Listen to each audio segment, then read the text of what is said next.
it gets me going. I don't know, folks. You know you're in for a treat when you hear that tune because it's time for another edition of the Rec Poker Podcast. Holy cow. My name is Jim Reed. I've got the best freaking job in the world. You might know me as Bluff Sterini in the home games or Rec Poker Jim on Twitter. We're here for the Rec Poker Podcast, the Forums edition. Just like every week, we're going to take a forum post from the Rec Poker website, the learning community there. It's free to join. All it takes is an email address and a smile.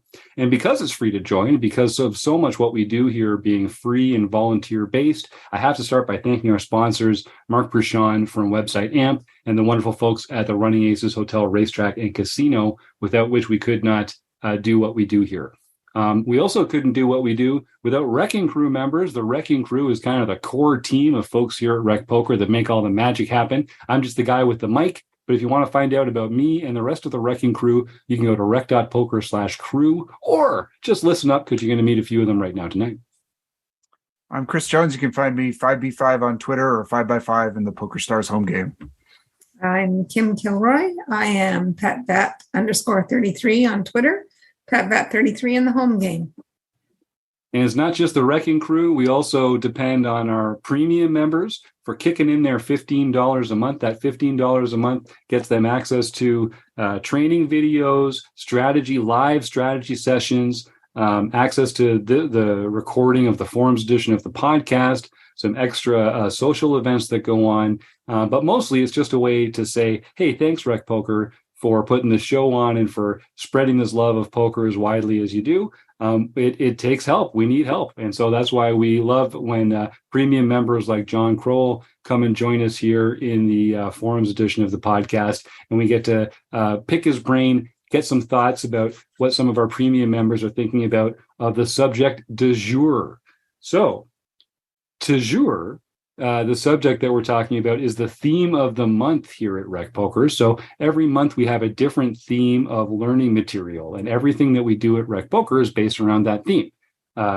Whether it's Andrew Feist pulling the Learning with Partners material from all the different training sites that give us behind-the-scenes access to their material, whether it's Chris Jones' deep dive and his Q&A seminar, whether it's Keith or Kim going through their monthly hand review study session, whether it's my Poker Tracker review session, whatever it is, we're going to try and focus on the theme of the month that month, and we're going to try and release a podcast episode based around it as well.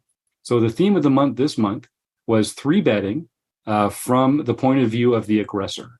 So being the person who does the 3-betting. And if you were listening a couple weeks ago to the Chats podcast with Dr. Alex Sharon, she got into the nuts and bolts of it, basically, because there is some misconception. People use 3-betting, the term 3-betting incorrectly.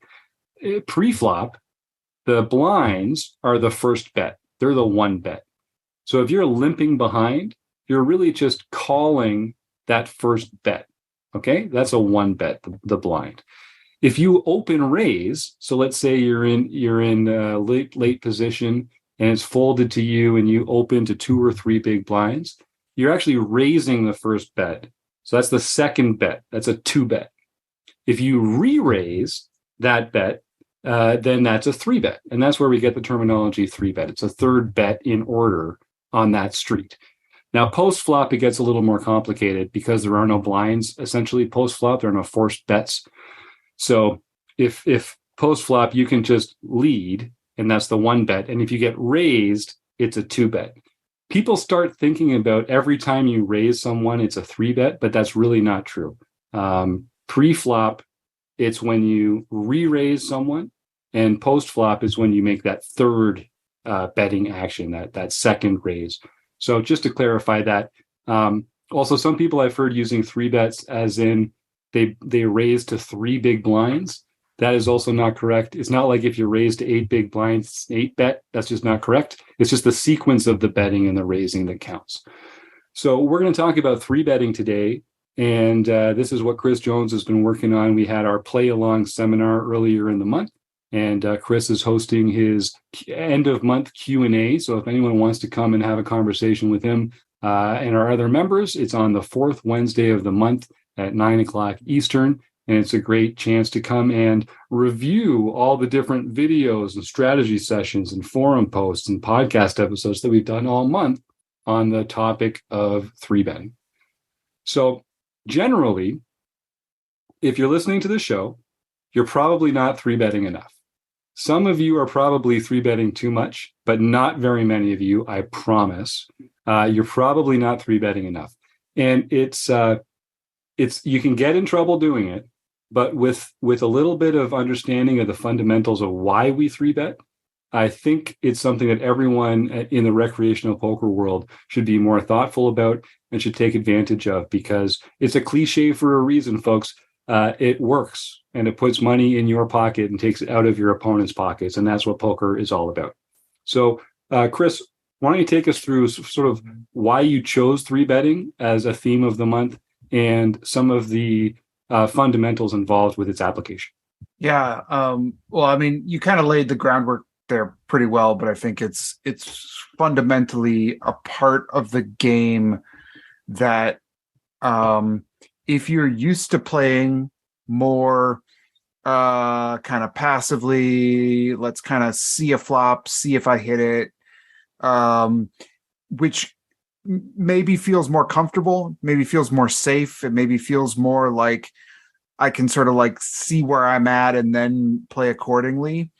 You're losing out on a lot of potential opportunities and options to you as a player. The 3-bet, and we're going to primarily during this podcast talk in some of the materials that we talk in our premium areas. We talk a lot about what are the dynamics of a 3-bet hand that then goes post flop. We're not going to really touch on that tonight or as part of this podcast as much. We really just talk about the pre-flop dynamics, like why and when do we 3-bet our opponents. And I think it's such a fundamentally important part of the game that not enough recreational players do as often as they should. But you can also do it. You can just sort of, it doesn't give you just permission just to do it wildly. And so we need to have some understanding about this to like do it effectively. And so I think it's a really good topic to study. Yeah, it's a crucial part of any successful poker player's game is 3-betting. And I like what you're getting at there, Chris, because there's kind of a mindset shift as recreational players become more experienced. You start off just seeing flops and making hands and value betting when you have a strong hand. And 3-betting has something to do with that, but there's a lot to do with fold equity and kind of the art of poker is not always about making the best hand and getting paid for it. There's some other aspects that are going to allow you to win a lot more chips when you do it. And I think the where I really wanted to start our conversation around this was really around the idea that we may as players be sort of comfortable with the idea of charts, right? And there are charts, pre-flop charts that tell us about 3-betting as well. But there's something sort of more concrete to should I open or should I not, right? And some of that may change based on what kind of dynamics are at the table, what kind of players we're up against, who's to our left, who's to our right. So those things are fluid as well. But ultimately, a 3-bet is a response to somebody else's action. And that's the first way from my perspective, that we need to think about these, is that we are not taking the first sort of voluntary action in this hand. And so therefore, some of the big considerations about how often we 3-bet, what kinds of hands we 3-bet with, are really somewhat influenced by who has taken that first action before us, and where they are at the table, what kind of player they are, and that can really radically change when and where we 3-bet. And I'd be curious to hear other thoughts on this. Yeah, Kim. I just wanted to say, like, I see a lot of people, especially in our home games, trying to 3-bet because they see people do it. And so I think this is a really good conversation to have here, because often I'll see somebody will make it 2 big blinds and someone will 3-bet to 3 big blinds.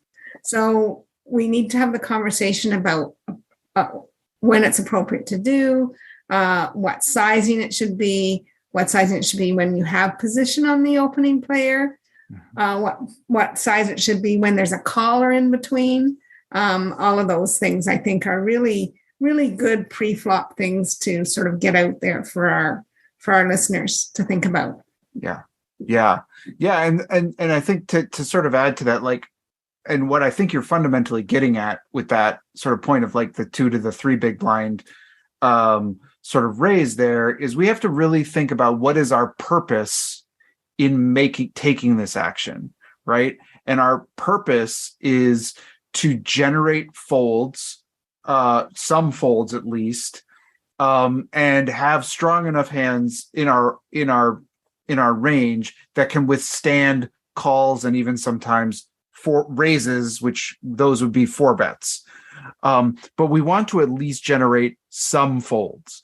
And really, I think I would argue that anybody that opened to 2 big blinds, and if we raise to 3 big blinds and it folds back to them, and if they fold, then they are making a gigantic mistake. Basically, they should be basically calling with their entire range.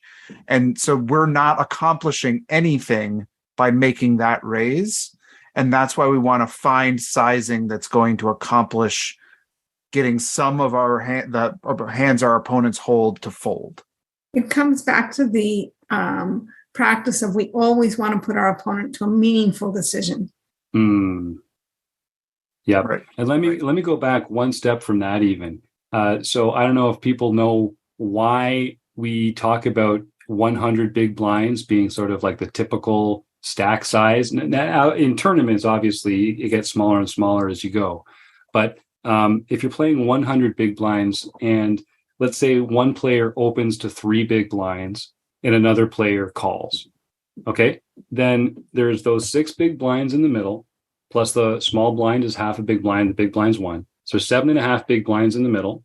And if you started with 100 big blinds and you bet 3, now you've got 97. And bear with me for just one sec here. If someone bets the full pot, there's going to be 7.5 big blinds in the middle. And one of these players in the hand bets full pot and gets called. Then instead of having 97 big blinds, they've put 7.5 in. Now they have 89.5. And there's 22.5 big blinds in the middle. Now it's the turn. If they bet full pot again and get called, now they're down to 67 big blinds because they had 89.5 and they bet 22. Now they're down to 67 big blinds and there's 67.5 big blinds in the middle. So on the river, you have a pot-sized bet left. And so there's this beautiful pot geometry that exists where if you open to 3 big blinds and bet full pot on every street, you'll get in 100 big blinds by the end of the hand. So you almost, now people don't just bet pot, but the reason 3-betting even really exists is because when you have a hand really, really good, like pocket aces or pocket kings, you're going to have to either make a bet that's bigger than the pot at some point, which is uncomfortable for your opponents, and it's not going to get called very often, or you're going to have to raise on one of these streets. And if you raise pre-flop, then you get a flop that is much bigger than it would be otherwise. And pot geometry just means that now you can make smaller bets on future streets relative to the size of the pot and still get your bottom chip in at 100 big blinds. Or heaven forbid, you have 200 big blinds, and now you really need to bet and raise a lot more to get the hands in when you have really good hands. So if we were only ever playing short stack poker, theoretically, you wouldn't even need to 3-bet, except that it adds all this great fold equity that Chris is talking about. But in the other world, basically, and how 3-betting kind of evolved was people started opening, and then people started 3-betting with hands like exactly aces. And then eventually it became kind of transparent that they had very, very strong hands when they started doing that. And so people started 3-betting with other hands because the people thought that they only had aces when they 3-bet. And sort of, I'm taking us down a dark road here, but that's kind of like why 3-betting exists as a value mechanism. And now these days, it's turned into more of a game of, well, I've got aces, but what else do I have? And that's where kind of the art of three betting, choosing the hands that you will put in a three betting range and choosing the opponents that you're going to play against. That's kind of how we've gotten here. Yeah, and I think that's part of the conversation is like, so we're trying to, lower the number of bets we need to with our very best hands. We're trying to lower the number of times that we have to get stacks in. How do we accomplish that? Well, three betting helps us, as you talked about the pot geometry. It helps us get to that point. But the other thing that it lets us do is you just kind of touched on at the end there, is choose what kinds of opponents or who at the table we're going to be playing against in these spots. And so, for instance, now we don't play GTO, but we can learn from GTO, right?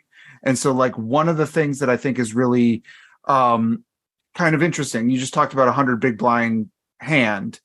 One of the things we talk about in the seminar is that if you have an under the gun player in a 9-ring table, and an under the gun player opens and you're on the button, they open, a min open, or not a min open, but they open like a standard open, and we're going to three bet them far. And this is something I think we understand intuitively, but maybe not to the degree that we should. We're going to three bet that player, that under the gun player, far fewer times than we are going to three bet that same player if they were in the cutoff. It's like a radical difference. If you look at a GTO, I'm just looking this up here, from the button against a cutoff open, we should be three betting 12+% of our hands against that cutoff open with 100 big blinds. And when we're talking about it against the under the gun open, we should only be doing it 5 to 6% of time. So we're more than doubling the number of times that we are three betting our opponent based on just the position at which they opened. And that may not be for some people, this would be old hat and review, but I would argue that a lot of players are they have the hands that they're going to three bet and they just go with it. It doesn't, regardless of where people have opened. And that's something that if you're not paying attention to that, you're not quite doing this right yet. Yeah, and there's this kind of duality to three betting where obviously you benefit from three betting with your very strongest hands, like Chris is talking about. And then the question kind of comes down to, is this a player who's going to call three bets a lot? Because if they are, you should three bet with an even wider value range of all the hands that are up here at the top of your range. But three bets are scary, and a lot of players will fold to three bets.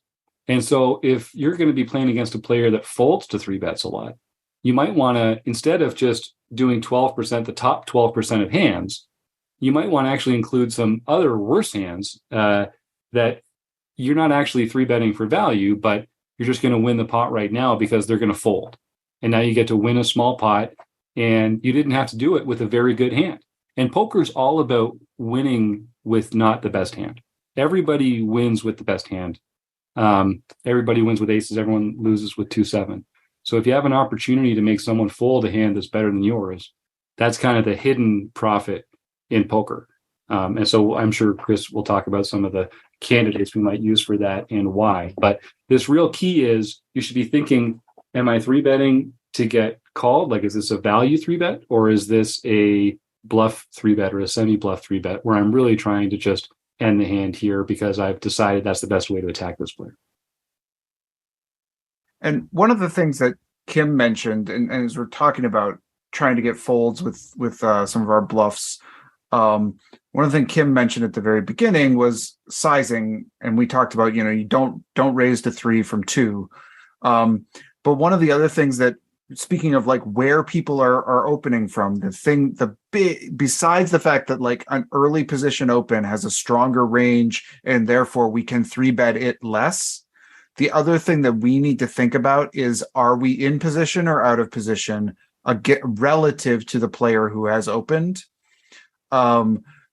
Because when we are 3-betting them, it's going to matter a lot.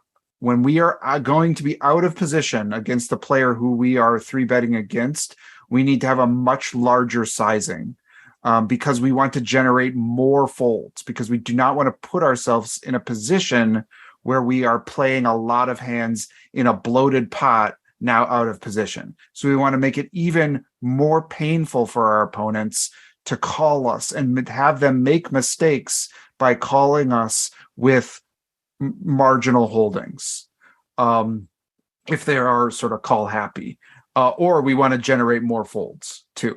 So for that reason, we want to have our out of position sizing be a lot bigger.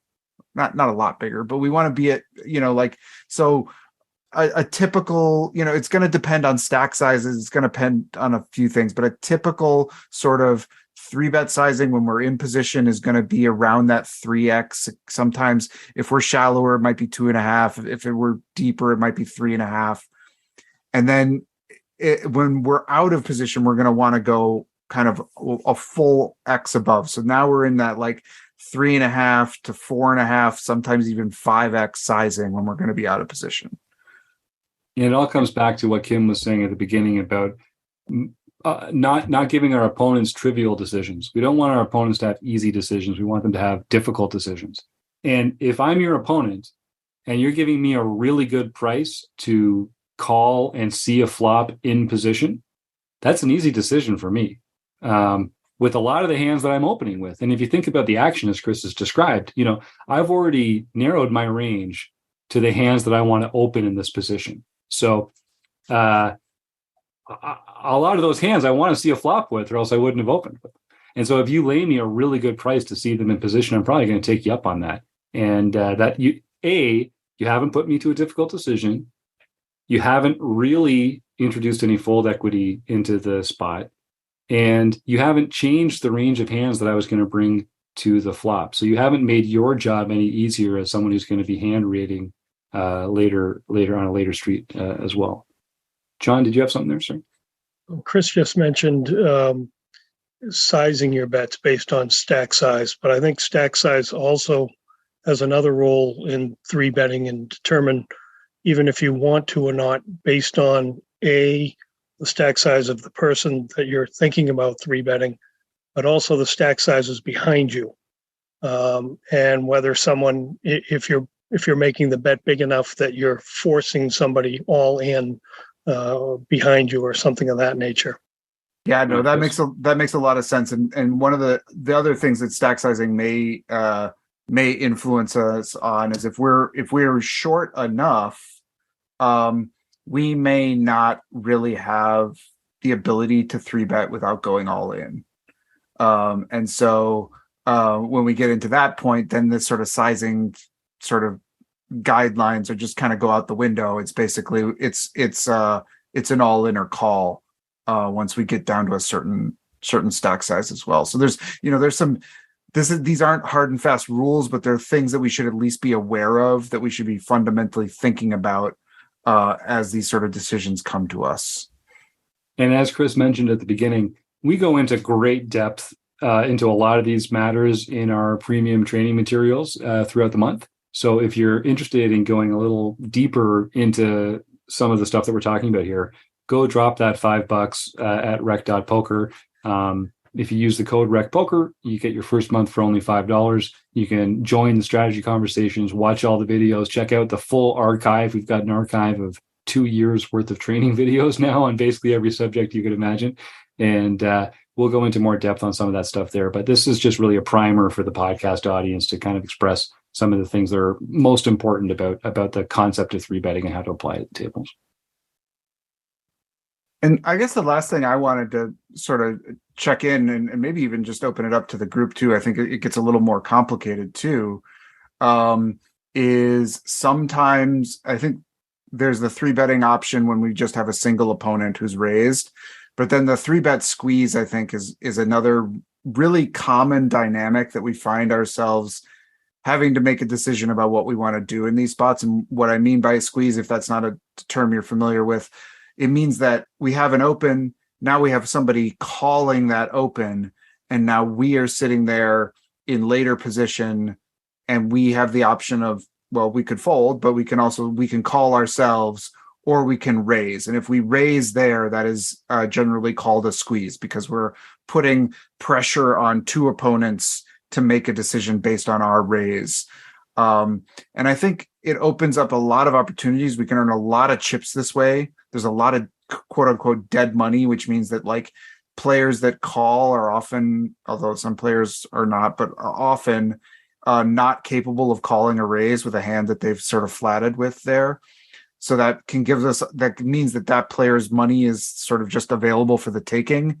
So we can earn a lot of chips by doing this. So it can be a highly profitable play, but we also have to be careful about when we do it. And so we have to think about these dynamics. Where did the original player open from? What kind of stacks are we talking about here? Are some questions we need to start asking ourselves to determine the frequency with which we can do this, especially if we're bluffing as a squeeze. I'd be curious if anyone else has any thoughts on that topic.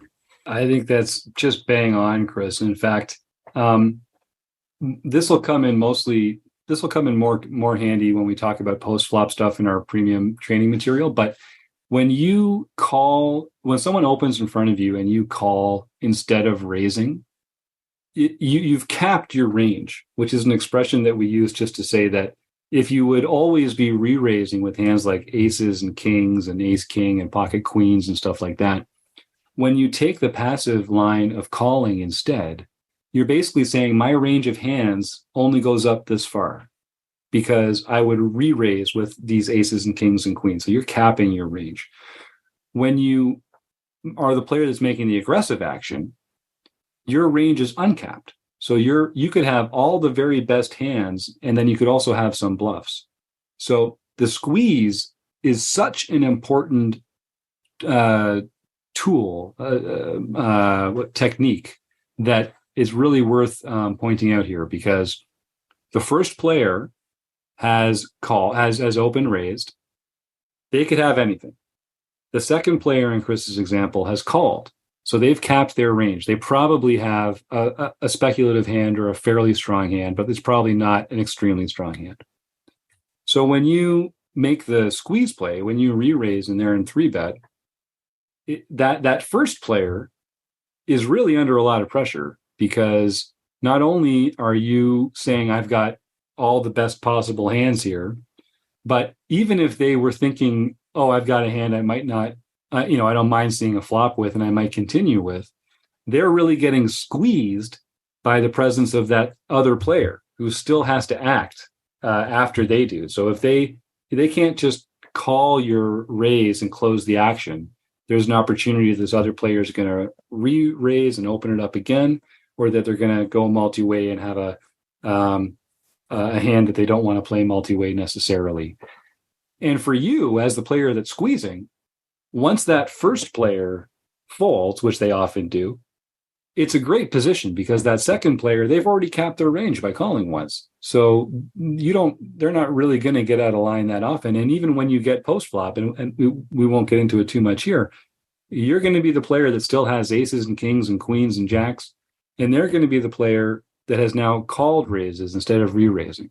So your range of hands is just going to have more equity than theirs. And when you have range advantage and initiative, it's just you're going to over realize your equity in hand. You're going to win more hands than you deserve to based on the strength of your hand, and you can't do that without being the aggressor on a previous street. So it's not just about getting fold equity. It's not just about getting them to call with worse hands. It's also about the way that you represent the top of your range, whether you're actually holding the top of your range or not. You're going to win more pots than you would otherwise. And it's another thing that I think players are not doing enough. Certainly the players that listen to this podcast. And I do a fair amount of coaching with Rec Poker members. I look at a lot of databases, and people bring hands to me, and I look at tournament hand histories and that kind of thing. When I pull up a player's database in Poker Tracker 4, I'm always looking at the frequency with which they 3-bet and the frequency with which they squeeze. And you should always be squeezing to a higher frequency than you 3-bet an individual, because the pots are so much bigger. There's so much more money in the middle there. It's worth going after it with some hands that are maybe not even quite as good as you would 3-bet in a one-on-one situation. But it's not the case. I see all these players who someone opens in front, someone calls, and they're thinking, oh, I'm getting good odds. There's a big pot. I can call and hit my hand here. But that's one hand of poker thinking. And you got to think about a lifetime of poker thinking. The million hands you're going to play, you are going to make a lot more money if you are the one squeezing there instead of calling there. I promise you.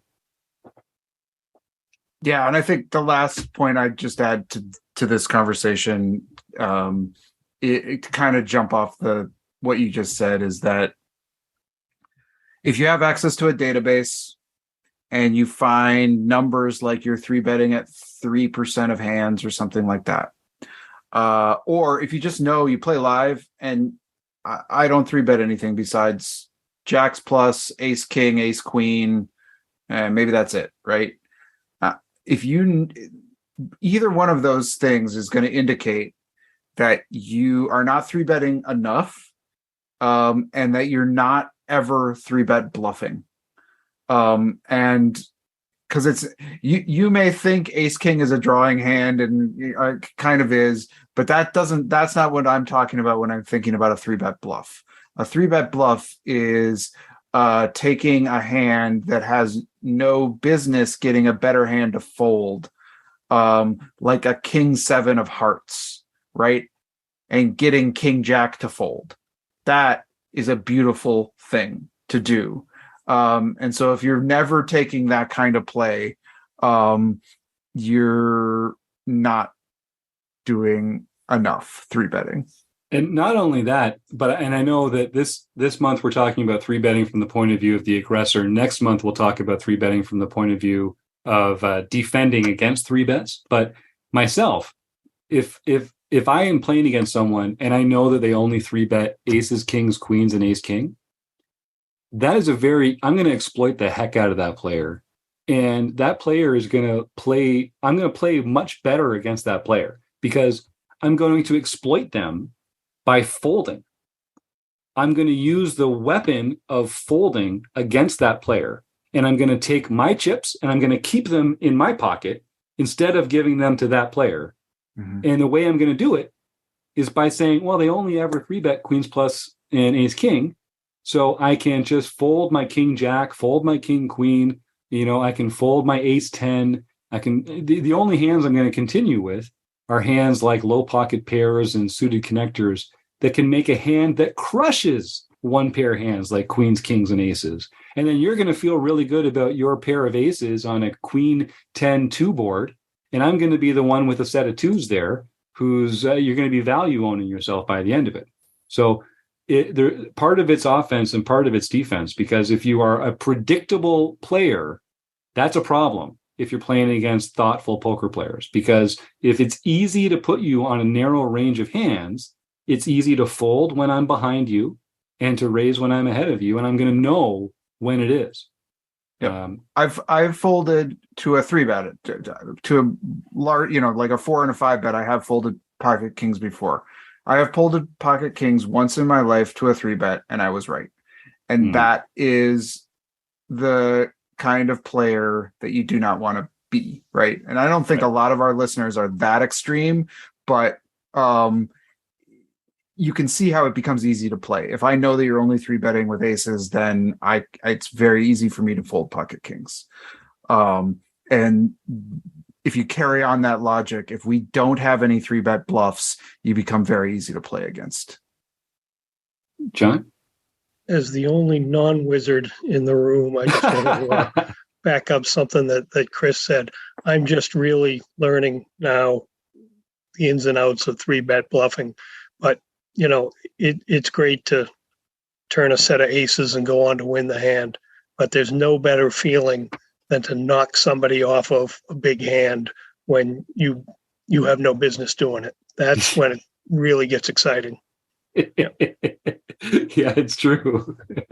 um, and I guess we should talk a little bit about sort of some of the hands that we might choose. Like, I don't know, I've got this love affair with Ace 5 suited that is just, it's my favorite hand. There's no wrong way to play Ace 5 suited other than folding most of the time. So it plays great as a call, but it's a really good hand to use as a 3-bet bluff as well. And I'll just say why. So when you're 3-betting, you're obviously doing it with your really strong hands like we're talking about. And then you want to look for the kinds of hands that have certain characteristics to add to that. So hands that have blockers, which are basically, if you've got an ace or a king in your hand, it's less likely that your opponent also has a very strong hand like aces or kings or ace king. And so more of their range is made up, instead of this part, it's this part. So there's just, they're going to fold more of their range when you yourself have an ace or a king in your hand than they would if you don't. So having a blocker is important if it's the kind of player that's going to fold to 3-bets. But if it's the kind of player that's going to call 3-bets, you also need to have some playability when you are called, some equity when called, getting post flop. So Ace 5 suited is a fantastic example because not only can it make a low wheel straight, but it can also make the nut flush. And of course, it can also make 2-pair, but as I'm fond of saying, almost every hand in poker can make 2-pair. So that does not make it a good reason to do anything with it. Yeah, Chris. Well, and the other thing about hands like that, because the things that you just mentioned, a couple things that I think are really important for our 3-bet bluffs. They have playability. They have some sort of options to make some sort of nutted hands, like they can make a straight, they can make a flush, something like that. But the other thing I think that's really important for our 3-bet bluffs is that we can sometimes get hands that dominate us to fold frequently. So and I think if there's this, and we won't get too deep into this, but there's this idea of polarized versus linear ranges in terms of what we actually bring to our 3-bet range. And so the difference would be, do we 3-bet not just with aces, kings, and queens, but do we also tend to 3-bet with a hand like King Jack suited or King 7 suited?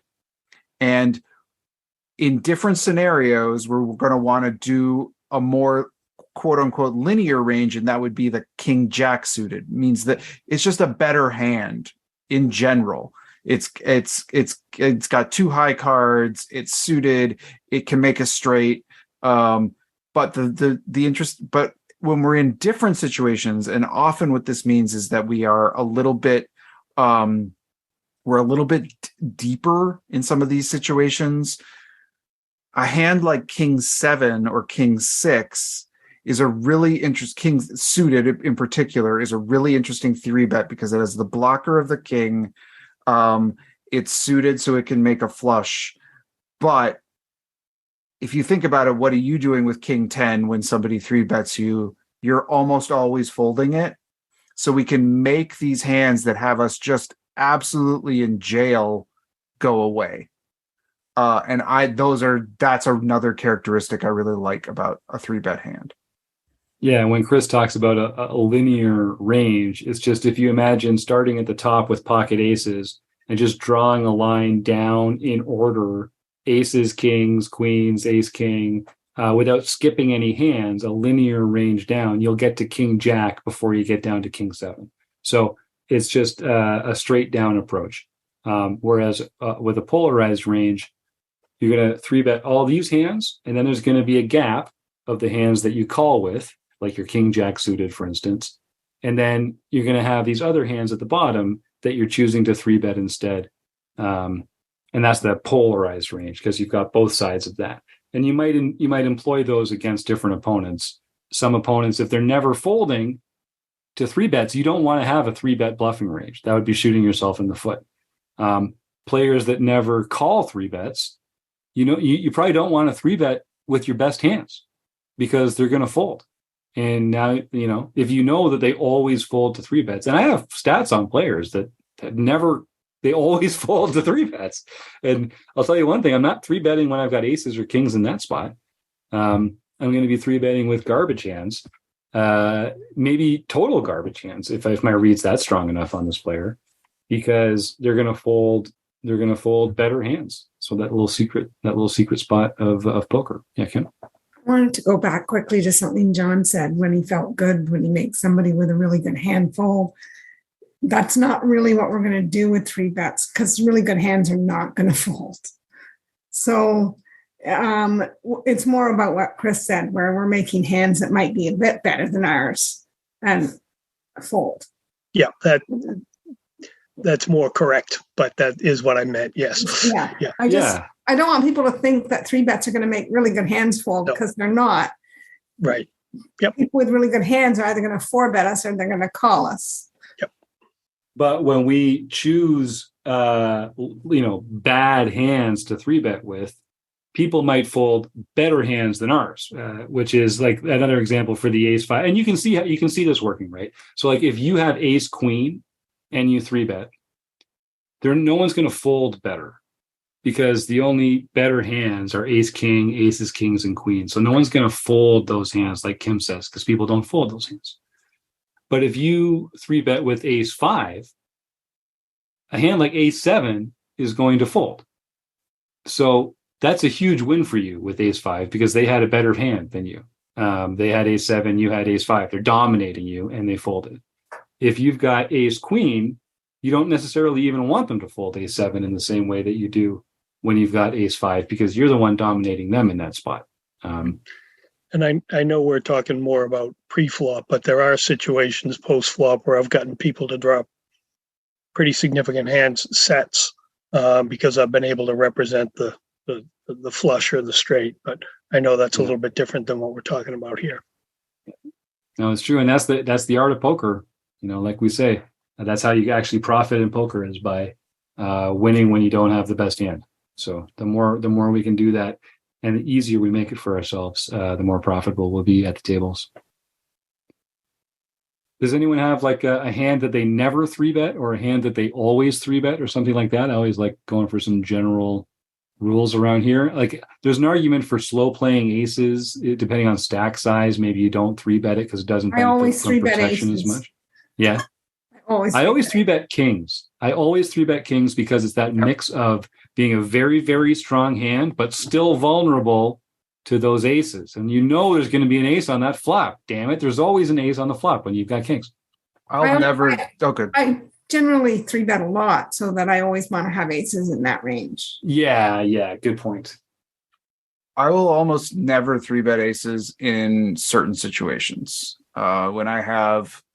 When I'm in early position and there's an early position open in front of me, and then like there's an aggressive player to my left, I am flatting 100% of the time. I don't even care if I'm unbalanced, because I don't think they are.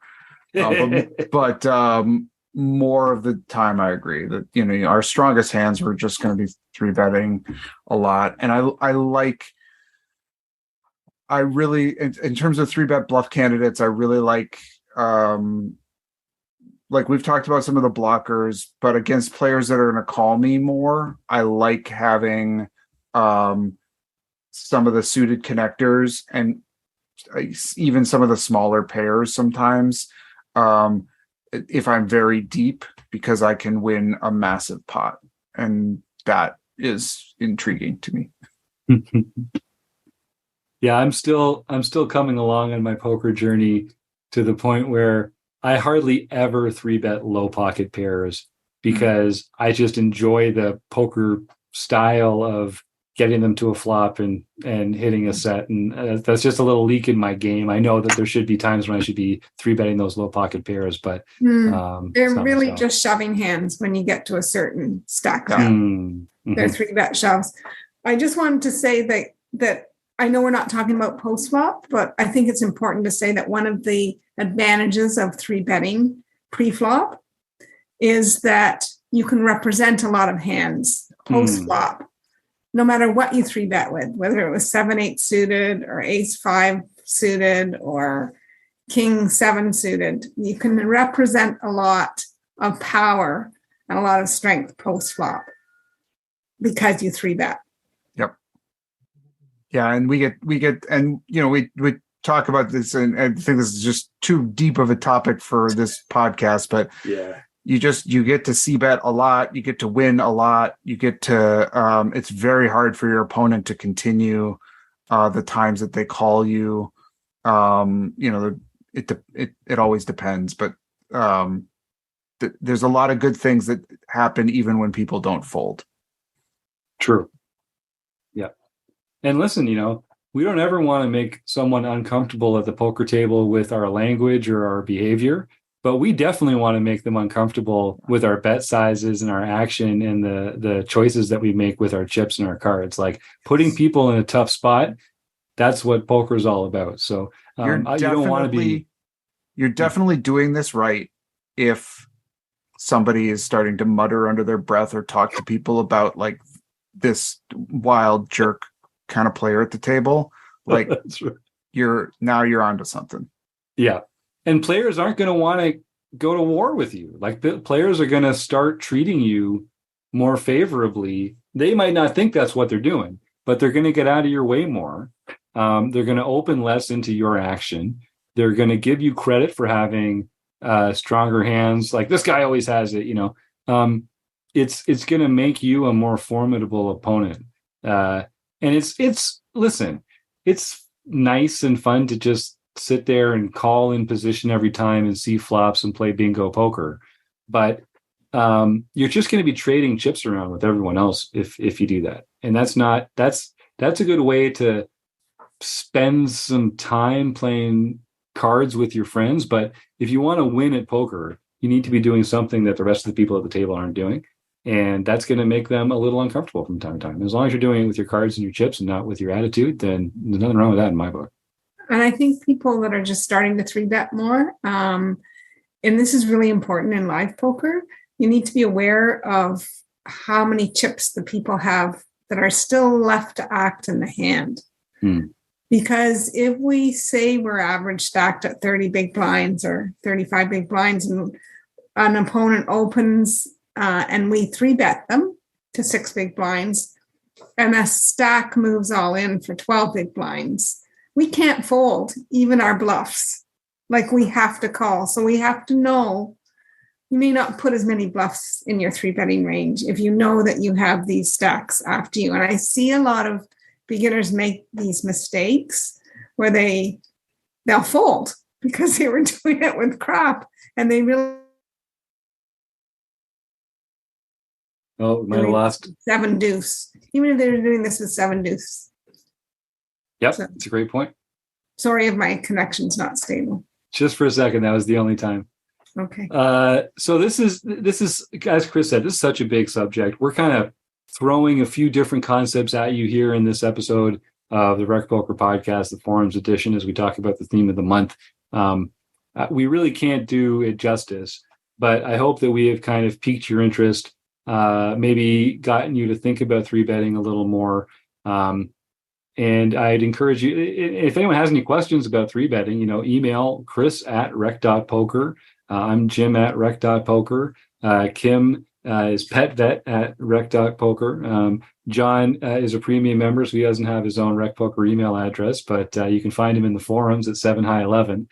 And of course, just come to the forums and post your questions there. Post your hands there as well, and get some tips from the rest of the crew here on how you can improve or other things you'd be thinking about in the world of 3-betting. And then next month, I'm really excited to start talking about responding to 3-bets, whether it's by our calling ranges, our folding hands, the hands that we choose to 4-bet with.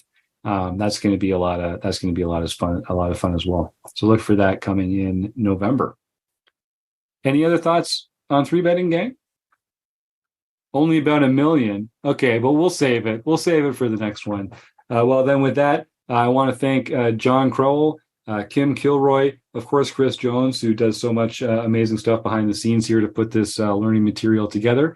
And of course, I got to thank website Mark Bershon over at Website Amp and the wonderful folks down at Running Aces Hotel, Racetrack, and Casino. But mostly it's you, the listeners, that we thank. So thank you again, and we'll see you next week.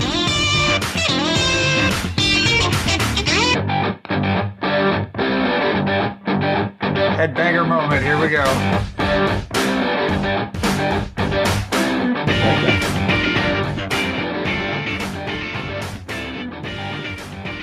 Have a great night, everybody.